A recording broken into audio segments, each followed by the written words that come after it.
Dennis is going to welcome you with today's proverb. He'll tell you where it's from, and then we'd like to hear your interpretation of the same. All right?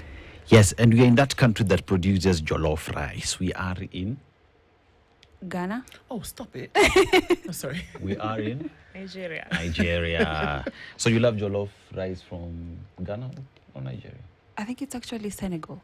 The original jollof is from the Wolof people Yes, in Senegal. Senegal and Exactly. Gambia. Yes, it is. Yeah. Yes, and in this country Nigerians as well, just added some spice to it. Exactly. It's a little bit more than just adding spice, but okay. you know, this debate will not end, right? Ever. But let's talk about the music in Nigeria. You know, so we have Afrobeat. One of the originators, Fela Kuti, and he used his music to pretty much talk about good governance. You know, putting the leadership into account. But then you extrapolate that to what that did to the modern Afrobeat. So the likes of Burna Boy, you know, Wizkid and whatnot, you know. Yeah. So they have borrowed heavily from Fela Kuti and continue to do an amazing job. You come to Kenya, go to our clubs today. It's all Nigerian music. But let's go to the proverb of the day. The frog does not run in the daytime for nothing. The frog does not run in the daytime for nothing. How would you interpret that? The frog does not run in the day for nothing. Mm-hmm. We wake up every day. We go out there. Either you're out there to make a living, Mm-hmm. you're out there to support someone. I think that's how I would interpret it. What Alright. it means to me. Mm-hmm. Every day you leave the house, you have a purpose. It manifests in different ways. Employment, like we're here today, this is work for us. So we left the house, we're here today for work. Then we're having someone who is going out there to support someone, either in the hospital Mm-hmm. or it depends. So either you're out there because of a purpose, and that's what's driving you. So that's how I would interpret it. Okay. And you, Mora? Thank you so much. My own interpretation about how or why the frog jumps out during the day. You want to look at what's the normal time for the frog to jump? Is it at night only? Why would it go out at night? Is it when it feels safe? Why would it risk going out during the day? Because now you realize that there's always something that's pushing it to go out during the day. There's always a reason behind it. And just like Vivian said, there's always purpose, there's always a passion, there's always something you're looking out for. So it could reflect on our daily lives. We take a lot of time to go out there, work, look for earning, keep our food on our tables. So that's my own interpretation to it. Yeah. Great to hear. Thank you. All right. We're getting into an OSH conversation this morning, and we hear it, don't we? We, in different organizations, hear about OSH. I'd like to start us off when we starting to get some definitions, first of all, in terms of what OSH is and what it means. But first of all, tell us, Vivian, what is the WSPAK? Oh, so we pronounce it as WASPAC. WASPAC stands for the Workplace Safety Professionals Association of Kenya. This is a professional body for OSH professionals in the country. Right now we have a membership of over 1,000, both male and female, from different industries. Okay. Yes. So, Jaria, when we talk about OSH, what is OSH? Thank you so much. OSH in full is Occupational Safety and Health. When we talk about occupational safety and health, we are looking at your health at work. Yeah, the spaces you occupy every single day while you're looking for earning. So that's the simplest meaning of OSH. Yes. Okay. And who then activates OSH at the workplace? And how can we see that it then is, present at workplaces? Very well. Thank you for that question. Who activates OSH? Occupational safety and health is a responsibility placed on employers. It's also a responsibility placed on employees in Kenya. We also have a legal framework around occupational safety and health. Like in Kenya, we have Occupational Safety and Health Act 2007, which is reinforced by the Directorate of Occupational Safety and Health Services. why this is important is because every day workers go to work, they face challenges, they face threats to their health in form of injuries, they face threats to their health in form of illnesses. So looking at the statistics in Kenya, people who are in employment, both informal and formal, form about 80% of the population. And these are people who depend on work to get earning, to take their kids to school, to advance or rather improve their livelihood. But there's this thing that we cannot be silent about: their safety while they are working, their health while they are working. So that's why we have responsibilities placed, for example, on the employer to ensure that even when you welcome workers to your workplace, you've made sure that the workplace is safe, as the environment is safe for them to work and thrive. So even as you try so much to maximize on the profit, you're also maximizing the sustainability of your business through empowering your workers, through enabling your workers to crack that work-life balance. When they go home, they are healthy. They are able to also be present as a mom, be present as a dad. Yeah. So, Vivian, we talk about OSH in workplaces, and one would say this is a requirement. But then again, how is the uptake of the same across the country? How are we faring? Maybe before I answer that, I wanted to build on what she said, because there's a foundation that's been laid for health and safety in the country. Now, when it starts with the Kenyan Constitution, because if you look at Article 41 and 43, it does touch on fair labor practices, and then it also says that we as Kenyans have a right to a safe and healthy working environment. So the Kenyan Constitution already lays the foundation. Then, as Jeremiah said, we have the Vision 2030. The Vision 2030 also say, we are working towards making Kenya an upper middle income economy, right? Country at the moment. Now, to do that, health and safety is essential to achieving that. Okay? Now, the Vision 2030 itself is also laying strategies for how we can achieve this. One of the things they're looking at is fair income for all Kenyans. We're also looking at full and productive employment. So the Vision 2030 also lays strategies that we can actually implement as a country to ensure we attain upper middle income, become an upper middle income country.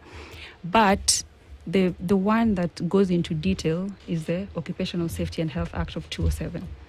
Now, that is the act that now lays the responsibilities of the employer, responsibilities of the employee, and what the consequences are for non-compliance. Now, back to your question, asking about where we are.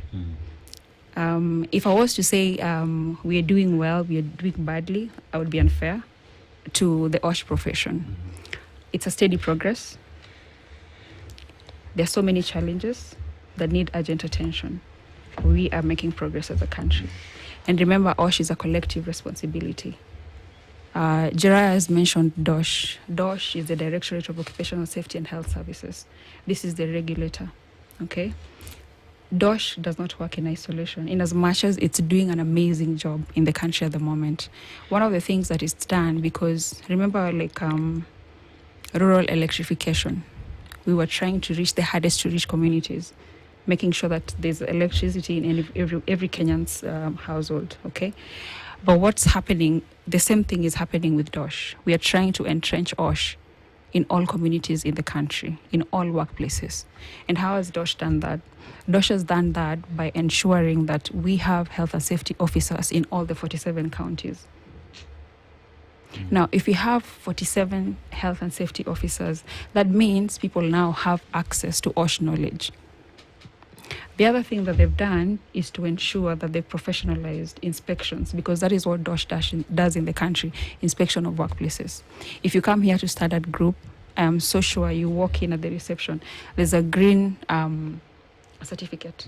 Have you guys seen it? Okay. There's a green certificate, so that shows that you as a workplace you've complied with all the requirements. So it's supposed to be in public display. So when I walk in, that's the first thing I'm supposed to see. Okay. So that's the first level of compliance. So I am The so sure. certificate. Yes. Okay. So I'm so sure SG is 100% compliant. Just because you've seen the certificate? because I saw it and it's up to date. Okay. Yes. So what you're saying then is that if there's a certificate that has been displayed, then one would imagine that there's certain things that you have done in order for you to display the certificate. Exactly. Yes. And what are those things? For example, I'll just jump in to assist with that. You have done audits. DOSH approves experts who are able to do professional audits for workplaces. They're coming in to see the status of occupational safety and health. They're coming to see fire safety, how prepared you are in case a fire occurs. Do you have fire extinguishers? Do you have trained teams? Yeah. Have you done first aid training for your teams? Yeah. Are your machines sound? Some workers tend to use machines that have, missing handle or loose handle, and that exposes them to injuries every day. So for you to really comply, then it means your machines are sound. They do not expose workers to risks of injury, risks of being crushed. Yeah, then your workplace is well ventilated. It's well lit. I mean, you can look at this studio. Yes, well ventilated, well lit. We're not struggling we have ergonomically suitable seats. We are not struggling to reach the microphone. So there are simple things that require you to be aware about and to continuously build on occupational safety and health. So for a workplace to attain that certificate, then it means there's something they have really done to make sure that the health and safety of workers who come to work every single day is well taken care of. I think my question is towards the worst violators, because I once handled a case of a gentleman, a very young gentleman, 26 years old, and I didn't know all this back then. And what had happened, he was working in this steel factory, and how it is in Kenya because of the desperation to look for a job. So this is where you queue up at 6 in the morning. The first 15, 20 people are the ones who will now get in, do the job for the day. Tomorrow, the first 15 again. So you might end up not having the same people. And so here was a situation where this person is the quick induction. So this is the machine, this is what you do here. You press this button, when this happens, you do this. And in 10, 15 minutes, you're done. And people start working because they're earning 500 shillings a day at that time. So what ended up happening is he didn't have proper clothing, and he ended up his nini was stuck in one of the machines, and when it was stuck, it fell, and so they didn't understand how to do first aid. Number one, how do you rush this person to hospital? By the time the young man is getting to hospital, the doctors are asking where was this thing left.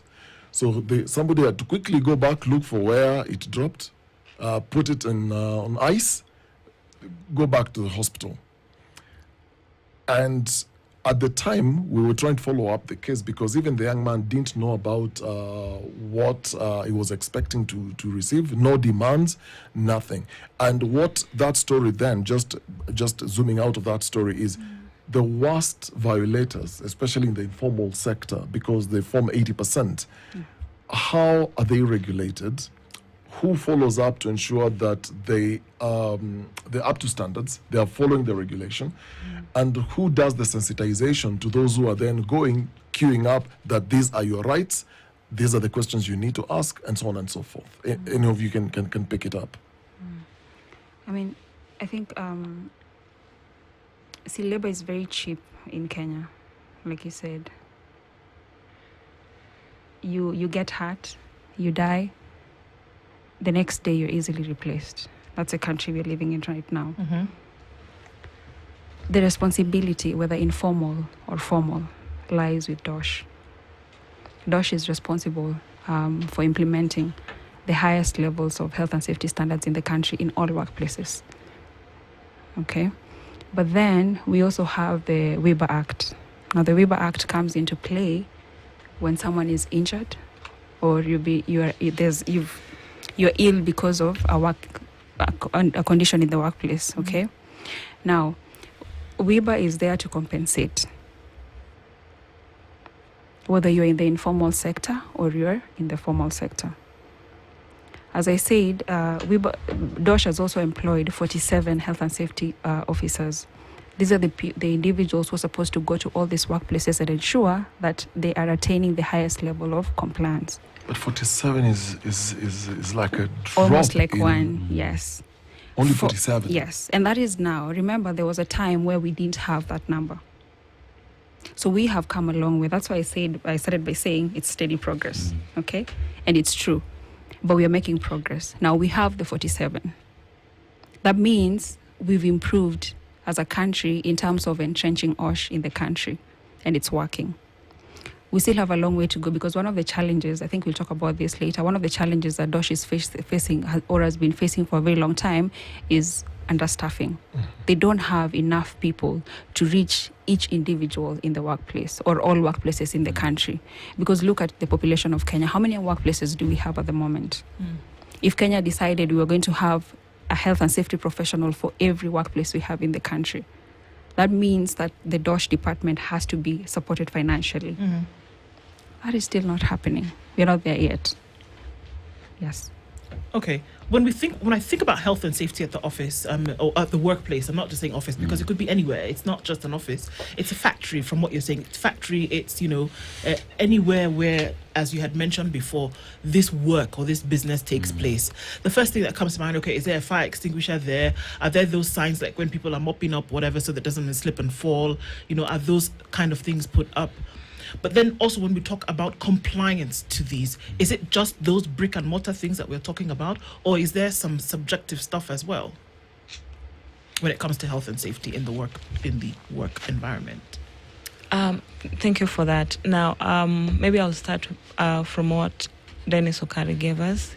He has given us a story that does not only affect the guy that he talked about, it is affecting people who are in small or micro and medium enterprises in Kenya. They lack information, they lack awareness, they lack preparedness, and we're looking at how simple safety is. It just starts from awareness. Do you know what is required? Far from just complying. When we talk about compliance, it almost looks like it's burden. There's a lot of cost attached to it. But starts from basic knowledge. Do you know how to safely operate that machine? Do you know how to safely handle the chemicals that you use every day? Yeah. In Kenya, it is a requirement. It's rather a right for every worker. They have a right to safety and health. Under the International Labour Organization, it was declared that it's a right for workers to occupational safety and health. It's a fundamental right. It's the 5th fundamental right. So everyone, whether you have one employee or whether you have 1,000 employees, they have a right to safety and health. It goes beyond just complying. It goes beyond just providing PPE, for example. Have you empowered them to know exactly what to do, even with those hazards? Have you talked to them? Have you put mechanisms in place so that before that accident happens, they really know how to prevent it? Because we are also looking at the sustainable business. I would like to talk to employers. Maybe some of you seated here today are employers. What have you done at personal level to provide basic knowledge? Have you really explained to that employee of yours what their roles are? Have you talked to them about safety and health, about training, about fire, what they can do in case they spotted a fire? It starts from your own home. What have you done to empower your nanny, your house help? Yeah, what have you done to talk to them about basic bans, what they need to do? Because it starts from there. Yeah, so far from just compliance, we are looking at achieving more than compliance, more than having that paper, more than showing us that you have done all the audits you've done, all the inspection. What about the mental health of these workers? Yeah, they're going to work from home. They're going to complete the work at home. So then it means they're not able to crack that work-life balance. So there is the aspect of compliance that you've just addressed, but then there is the aspect of there is all these that businesses know they ought to do, but for one reason or the other, one chooses not to, simply because they can beat the system. They know someone in these high offices, but just In terms of if you don't do this, then what? So that then what question is what I'm asking. For those that do not meet the requirements, right? What are we looking at? What does that mean to the overall safety of workers in the country? And what does then the penalties mean, or what kind of penalties are we looking at? Okay, so the Occupational Safety and Health Act of 2007 really outlines what the consequences are for non-compliance, okay? So if you are, as an employer, say your responsibility is to do a risk assessment. So you guys come here at 4 a.m. in the morning. So SG factors in you traveling on the road very early in the morning. There are certain risks that you're exposed to, okay, when you're getting here. So that is a risk assessment that they're supposed to have done. That is a legal requirement. And you, as an employee, you should have been involved in that risk assessment. You should know the contents of that risk assessment. What does it look like? So basically, you are identifying a hazard. So a hazard is anything that has the potential to cause harm to you. Give us an example of what that would be. So let's look at you traveling here. I don't know if it's you use company cars or you use personal cars. Both. So let's look at the road. What is likely to cause harm to you on your way here? When they're doing this construction here on the road that they didn't tell anybody about, but then they... Now that's a hazard. Okay. That has the potential to cause harm. What else? Poor street lighting. Perfect. That's a hazard. It has the potential to cause harm. Now from that, then now you rate that, you identify the risk and then you rate it. Okay? Then now as a collective, you come up with mitigation measures. What can we do to ensure that Dennis gets here safe and sound? Has SG done that? Are you aware that it has? That is a responsibility of the employer. Now, if the employer fails to do that, there are consequences in that act. It's very clear. Jail time or money. For who? For the employer. Now, this is the catch. They look for negligence. Is it on the part of the employee or is it on the part of the employer? Remember, there's an investigation that is done before all this comes into effect. So an employee can take the employer to court Yes. and say, my employer didn't notify me or tell me or inform me of these hazards on my way to work. Yes. And therefore, I'm suing them. Yes. And And now- then the other thing is say Dennis Okari gets, I'm not saying this is going to happen, Dennis. If Dennis does get involved in an accident and say it's fatal or it's a life-changing injury where you end up in a wheelchair, okay?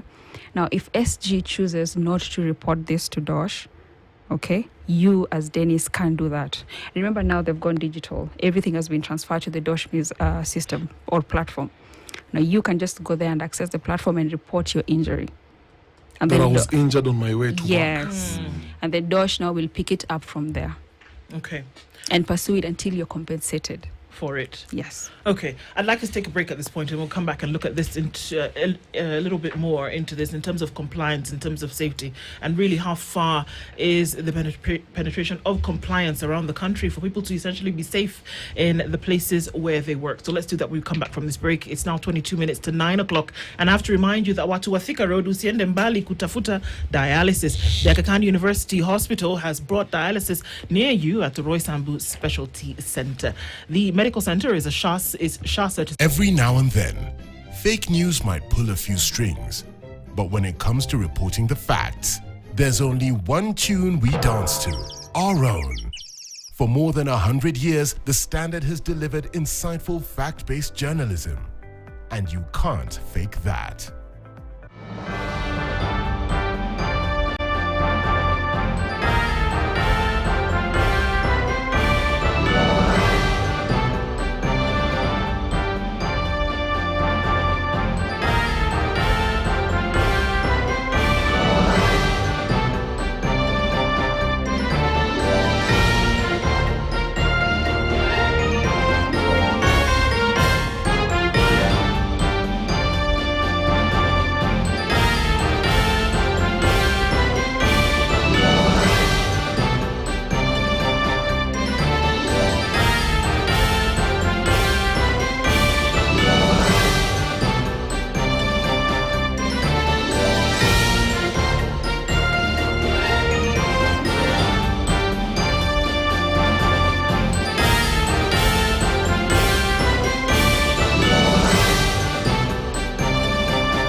In a world drowning in half-truths, in whispers that masquerade as facts, how do you find the real story?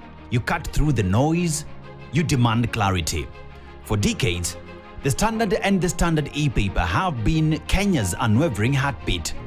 It is judged every word, every angle, bold enough to challenge and reveal factual above all else. But the truth isn't static. It evolves in every moment, and so do we. Presenting the Standard all-in-one app, your direct portal to real-time news, curated entertainment, and premium content. From the unfiltered truth of breaking stories to the depth of our exclusive investigations. From powerful podcasts that challenge perspectives to the complete e-paper experience in your hands. This isn't just an app. It's your daily dose of pride in Kenyan journalism. It is the trust you deserve. Don't just hear news. Understand it. Live it. Download the Standard all-in-one app today. Be part of something bigger. The Standard. For generations, Kenya's unwavering voice. Judged, bold, factual. Deals kibao kila wiki na Carrefour. Enjoy Sun Gold Light Sunflower Oil 5 liters at 1,085 shillings. Lisha Milk 500 ml at 39 shillings. Soft Lift Toilet Paper 10 pack at 329 shillings. And higher 50-inch TV at 45,895 shillings. Deals kibao kila wiki na Carrefour.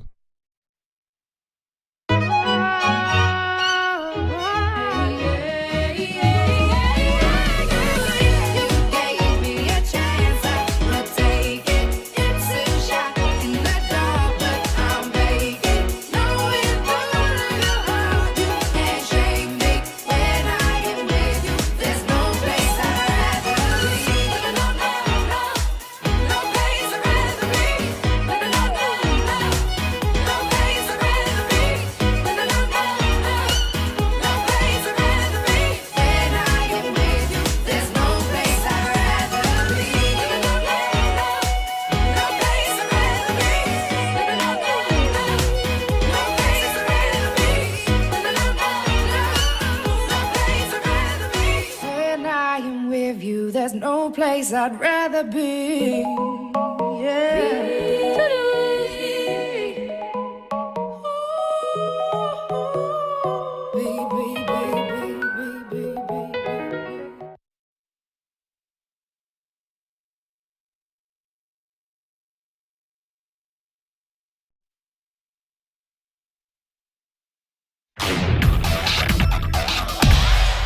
TVs are for poor mindsets.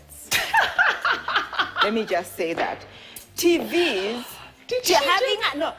having a TV in your living room really truly is for a very poor mindset.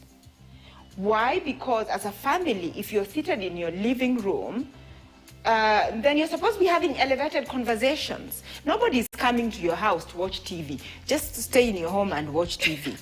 A lot of homes like these ones have TV rooms. But still, that's what I'm saying, it's a mindset thing. It's a poor mindset thing. You will still find them with TVs in the sitting room. Why? In the living room. Why?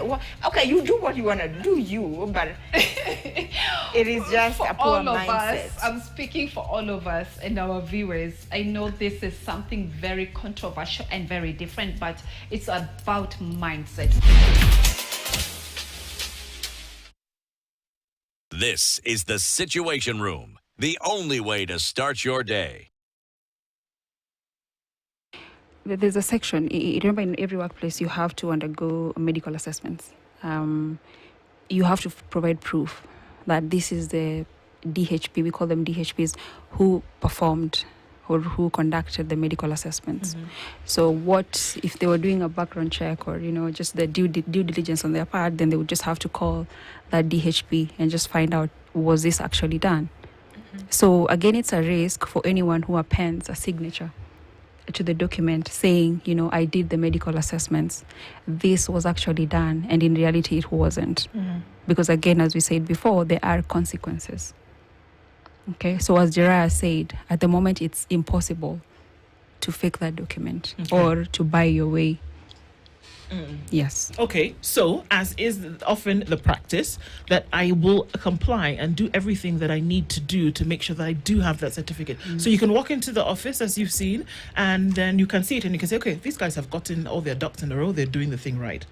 But as we know, beyond that, it is maintaining of those standards and engaging in those activities that keeps your status, which is the conversation that we're having today, the status of it. So do we have folks who continue in compliance, not for the certificate, but in the activities that they should be engaged in going forward?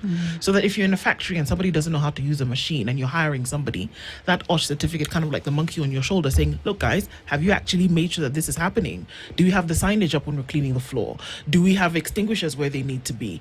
Do the folks who are pushing these OSH activities actually know what they're doing? So how can we see now not just compliance, but the continuance of compliance? How does that look like? Can I respond? Yeah. You don't have to whisper. Very well.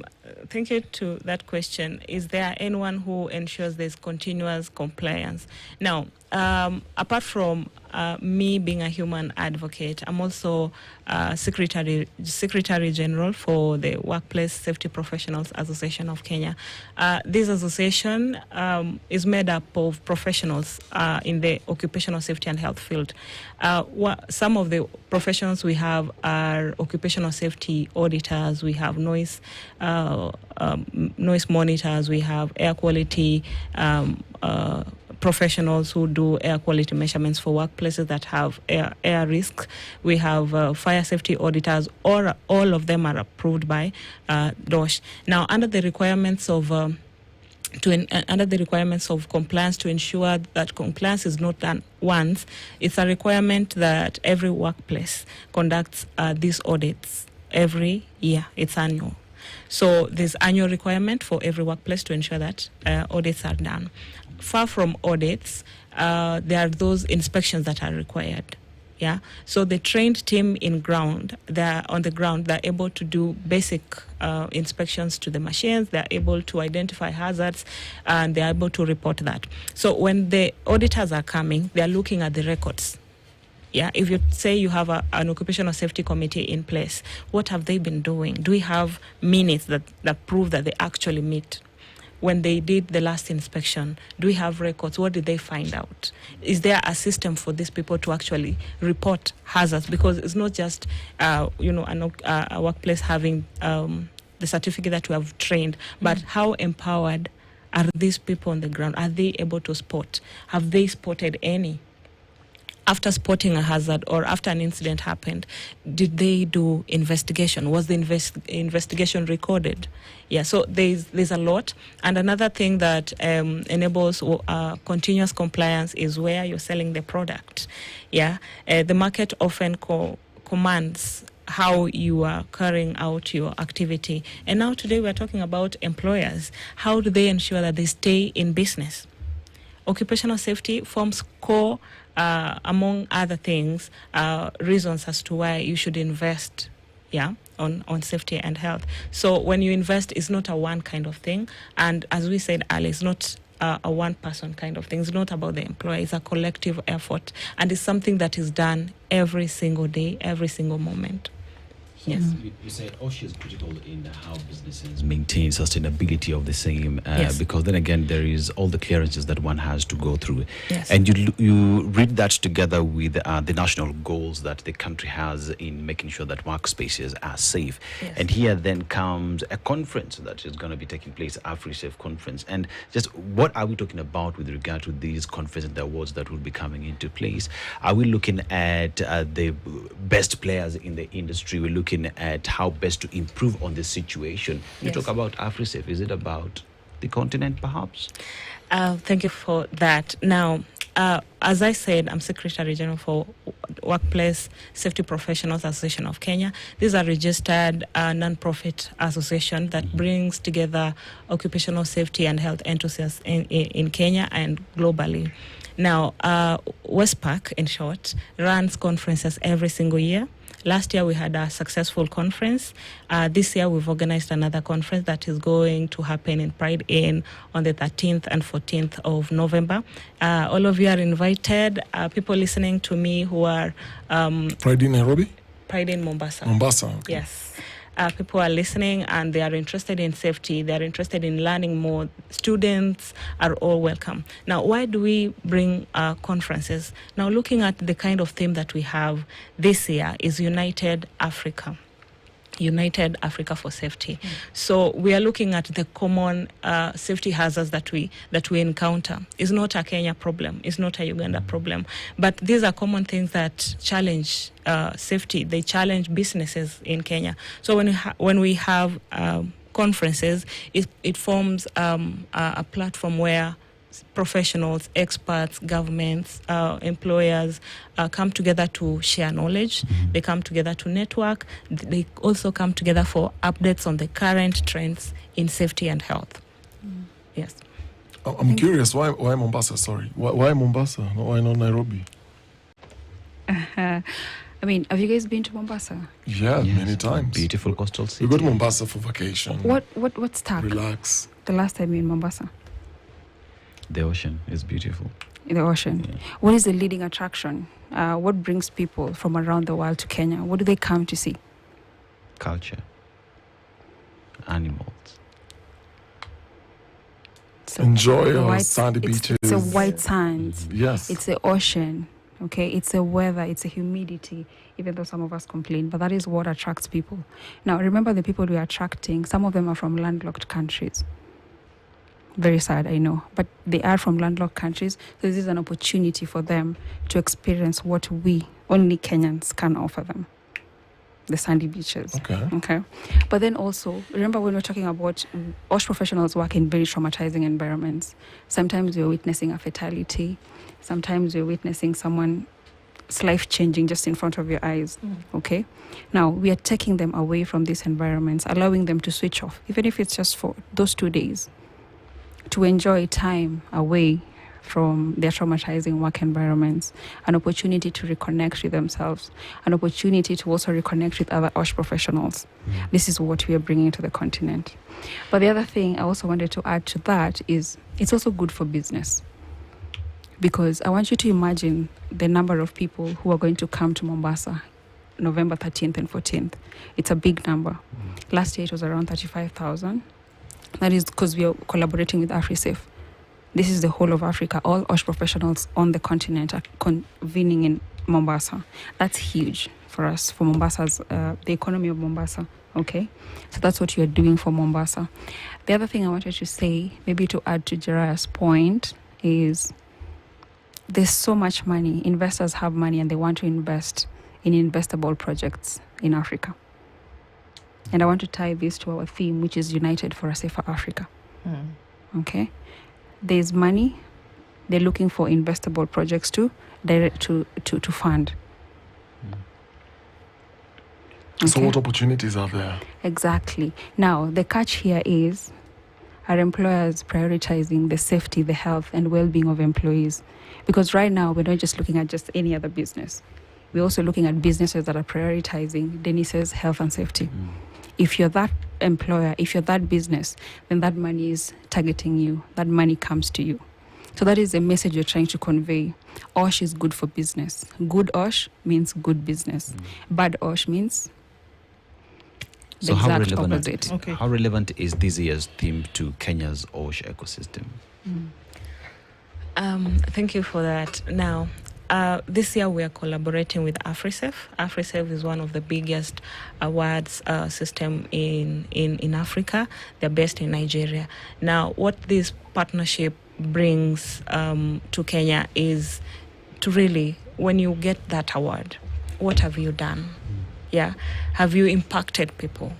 Yeah, looking at the situation in Kenya, there are far too many reported accidents that were never compensated, that were never reported.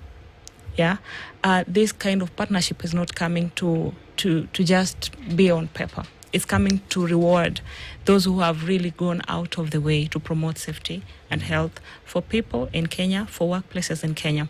Now, let's look at this perspective. how expensive then is it if people are not complying? We are looking at the legal bit of it. It's expensive because if you're not enshrining safety and health in your business, somebody could get hurt. Now, the process of, ensuring that is reported, that is compensated, is very lengthy. We are also looking at what that impact brings to the business. Sometimes you are really fighting hard to maintain the good reputation that you have for your business because you want to remain in business. So if somebody gets hurt today in your company, then it means there's something that you're not doing. You are exposing workers to accidents. We are also looking at the colleagues, the downtime. Those things are very expensive. If you lose good talent today, it may take you several years to, again, retrain another person to achieve the same talent that you lost through an illness or through an injury.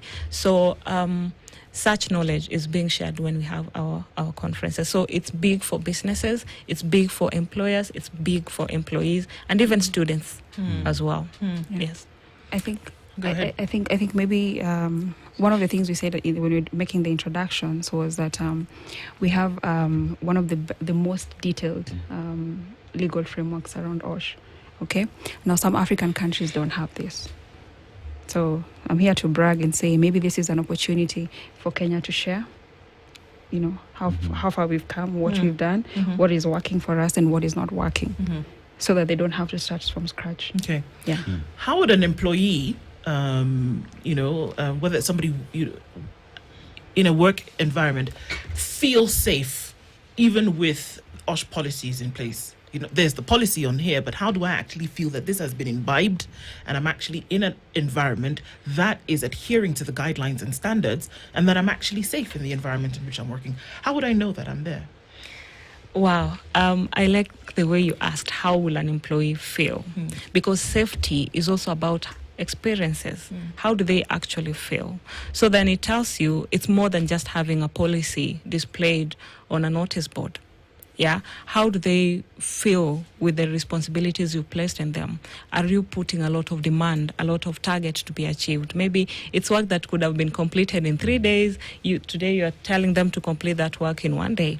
Then it puts them in pressure to sometime overlook safety features, to sometime overrun the safety, whatever the safety policy says. Because if safety policy says that before you access these chemical store, which is having chemicals that are hazardous, you need to be in full PPE, for example. But now you've put a target that is unrealistic to them. Then what does that make them feel? That you only have a policy and you really don't care about how they are going to achieve the target that you've put on them. So for the employees to actually feel safe, it goes beyond just having the policy. It involves them. Let them participate during policy revision, or let them participate during policy formation. Because sometimes you just develop rules and give people, it feels like you've imposed something, some requirement for them to just do for you. But safety is not for the supervisor. Safety is not for the employer. Safety is for everyone, to ensure that they come to work in the morning safe and they go back safe, physically, mentally, socially, wholesome. Fantastic. Really quickly, in 10 seconds, as we come to the top of the hour, we just want to say thank you to both of you for joining us this morning to talk about this important stuff for us to know and to be able to understand. Julia Mora is a human capital advocate, and Vivian Boa is the vice chairperson of WISPAC, talking about the status of OSH in the country. Asante Sana at 9 a.m. This is the Situation Room, the only way to start your day.